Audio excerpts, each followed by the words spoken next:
Hey everyone. So today is March 3rd, 2018.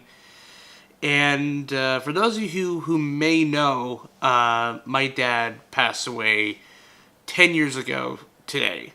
And it's pretty big. And I wanted to take time off of working on the Marvel March Madness to do kind of a retrospective video on the last 10 years of my life. The last 10 years since my dad died and how I've changed over time. Uh, Time does fly a lot, especially when you're working hard and keeping your mind off of the things that bothered you in the past. Like, make no mistake, these things are a part of you. You know, your losses, your wins, they're always a part of you. They've always influenced you all your life, and no matter how hard you try to avoid it, it's always going to be part of you. But the best way to deal with those things is to try to like make that negative force into a positive, and that's what I've made the last 10 years of my life being. Uh, it isn't really much of a coincidence to me as much as it is kind of trivial to me that this is also the same that like this is also the 10th anniversary of the Marvel Cinematic Universe, which I have grown to love for, well, as long as it's been around. You know, the good, the bad, the ugly of the MCU. You know, I've been through it all ever since its start. It's kind of like, when you watch Toy Story as a kid and you grow up and, you watch Toy Story 3, the supposed finale of the Toy Story saga or the trilogy, and you just have this personal connection to these characters, and so do I with the MCU. I kind of view the sort of coincidence between my dad dying and the birth of the Marvel Cinematic Universe during the same year as kind of him saying, hey, you know what, since I wasn't that great of a dad to you when I was alive because I was always on the road and I didn't know what I was doing. Here are some heroes that you might gravitate towards. And since then, I've always kind of taken my dad to the theater. Like, people look at me going to the theater alone, and they say like, "Oh, well, that's just sad. You go to the movies alone. You don't have any friends, no family members, nothing."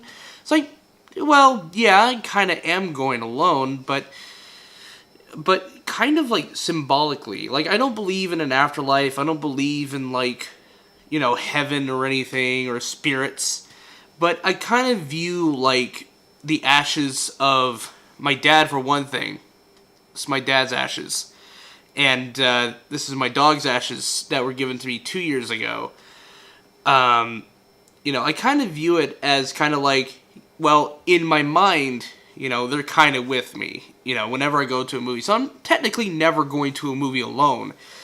But, it is kind of sad that, it is kind of sad on the outside. It's like, oh, this guy's going to, like, an entertaining popcorn movie by himself. It's like, I mean, sometimes I like to just go to movies by myself. Like, if I'm wanting to review a movie, I'll go by myself and then maybe go again sometime with a friend that wants to go see it, like with Black Panther.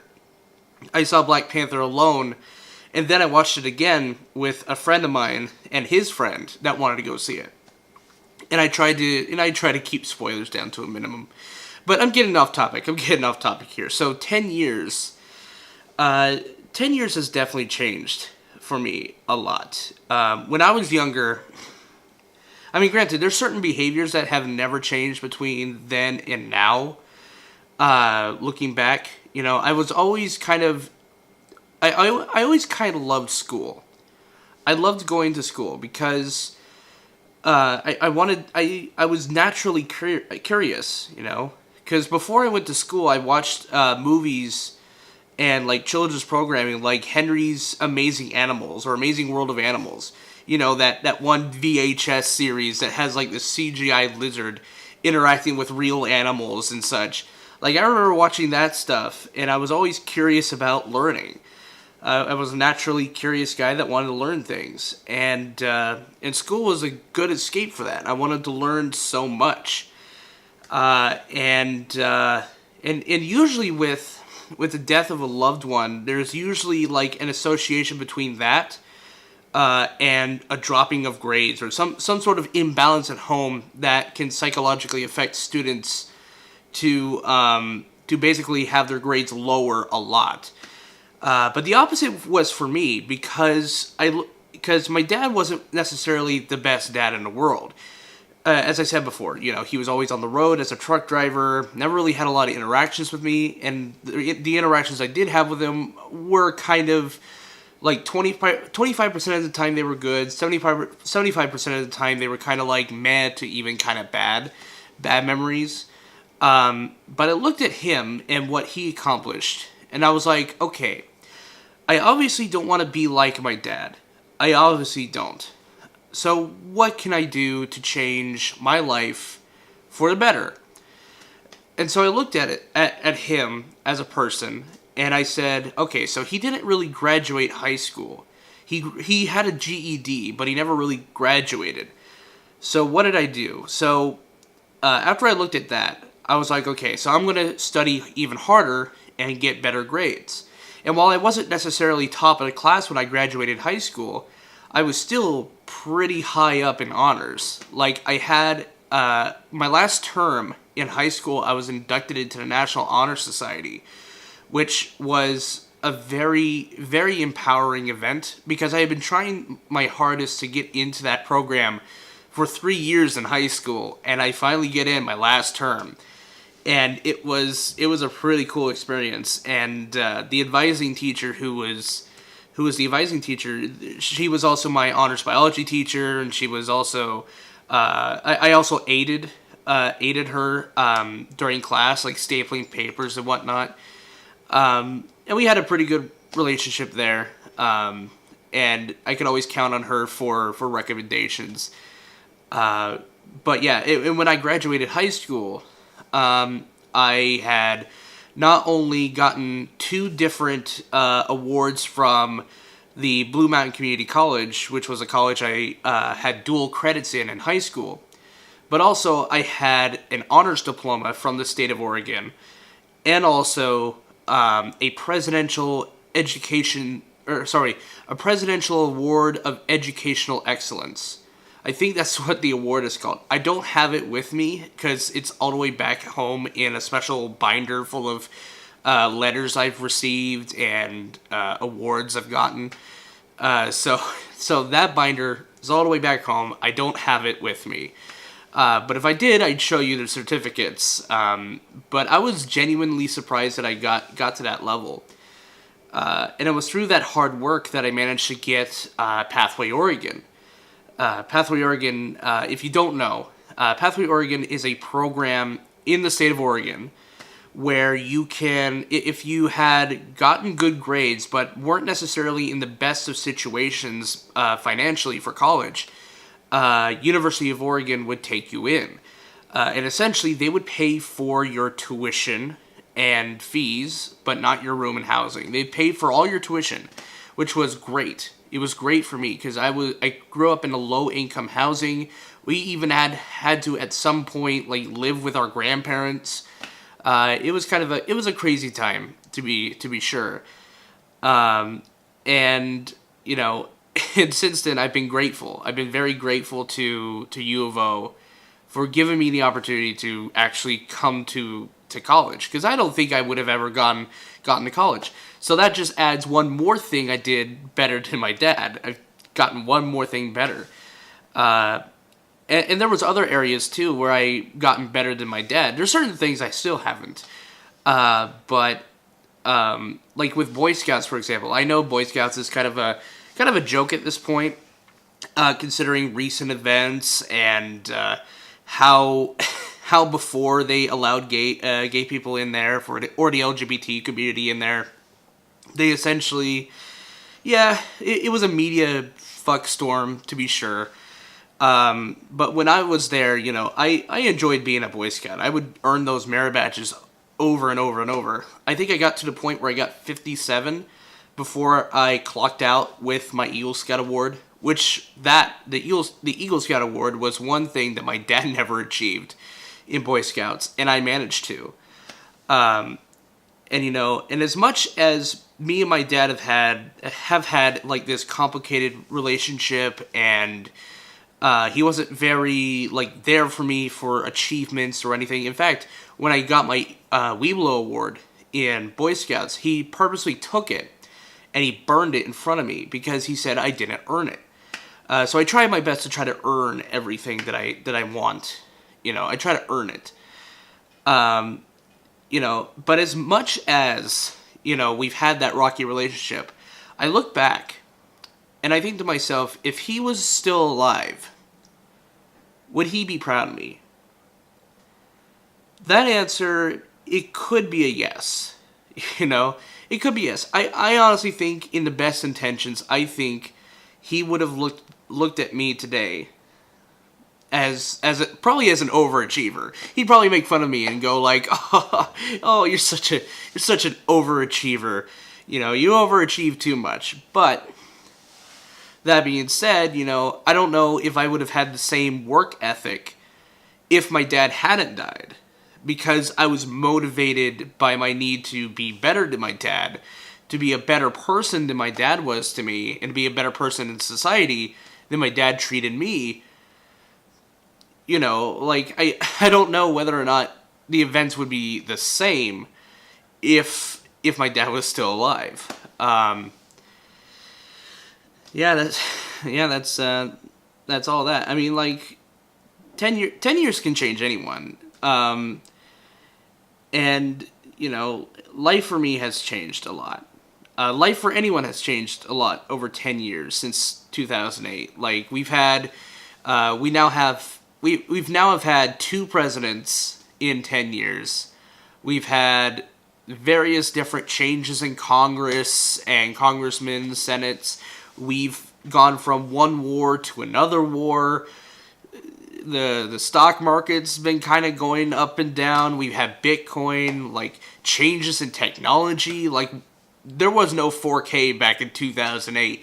Now there is. Consumer cameras like this, like in 2008, you couldn't really get a camera like this, or a Rebel, or like a Canon 70D or anything like that. Like, everything changes, and it's important to kind of like look back and reminisce about like the things of the past and how much they've changed for the better and maybe for the worst. And I think at this point in my life, I've grown a pretty good outlook on my life, in terms of where I've come from and where I am now. I'm certainly a different person. Because, I mean, like, in physical appearance, I was a toothpick. Like, literally, I was a toothpick as a kid. Look at me now. I am almost 100 pounds overweight. I probably need to check on that. I probably need to lose some weight, too. But, things do change. And for those who are struggling with depression, because I've personally had bouts where I wanted to kill myself when I was younger, when I was like 12 or 13. It would have been a crying shame, like a real shame, if I did so. I just want to tell you guys, it gets better. And I'm not saying that you should be like me and how I approached it, because how people approach trauma and depression and everything like that, it's very different from person to person. I managed to rework my depression, my sort of issues, as a force for a positive change in my life. And some people have different ways of doing it. Some more healthier than others, some less healthier than others. I know some people treat depression with alcohol or substance abuses and whatnot, like that stuff. I don't like doing that stuff.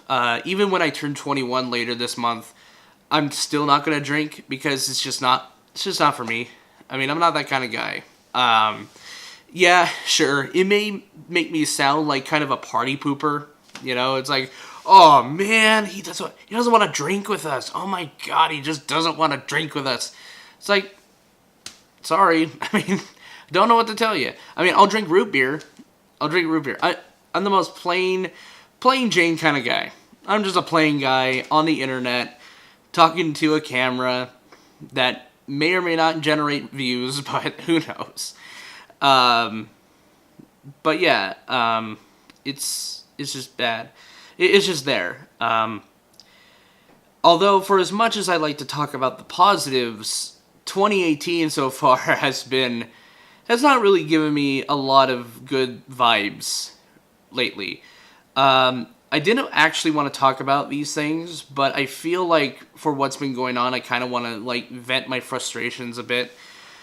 So January, I'm deeming this year the calendar year, or the 12 months of despair. Kind of a dumb name, I know. But at the start of the year, in January, my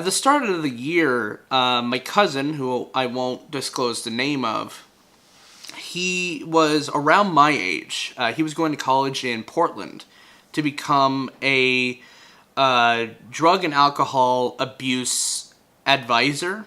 And I won't go into detail as to a lot of that kind of stuff.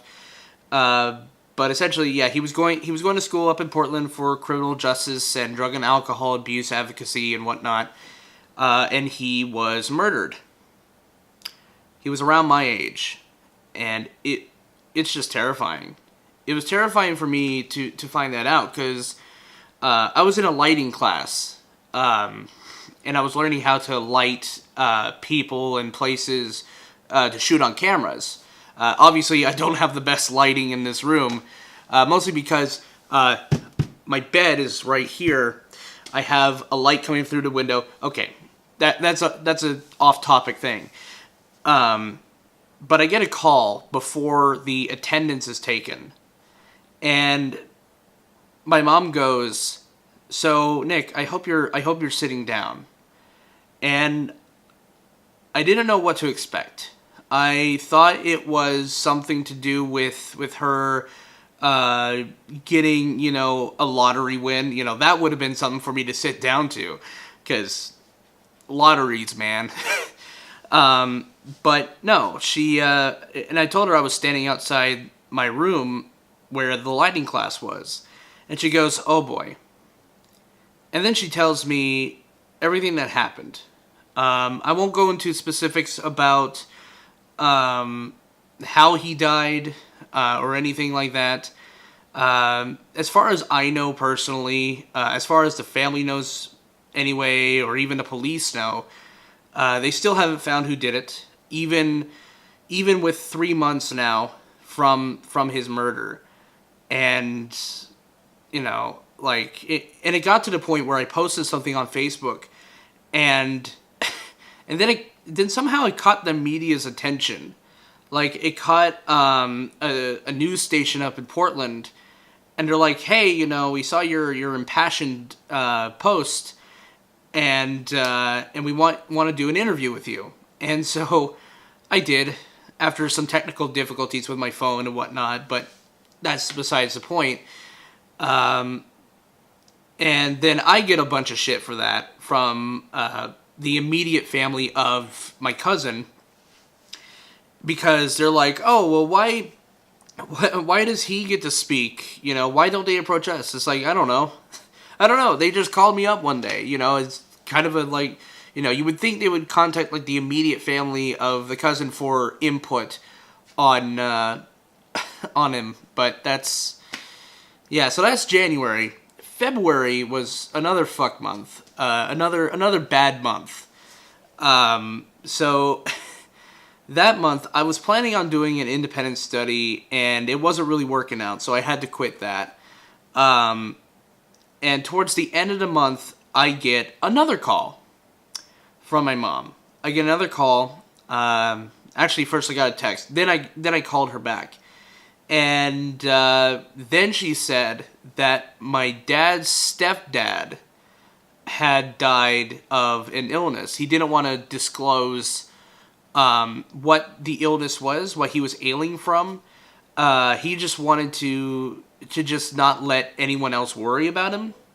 He and for that, I'll say yeah, that's okay. But we kind of do want closure. That's the frustration part about that, is that we wanted closure.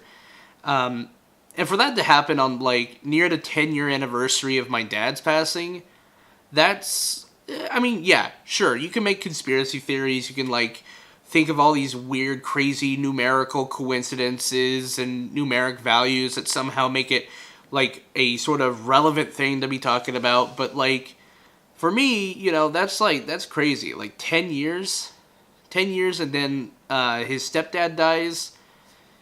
That's, I mean, that hit me a little bit harder.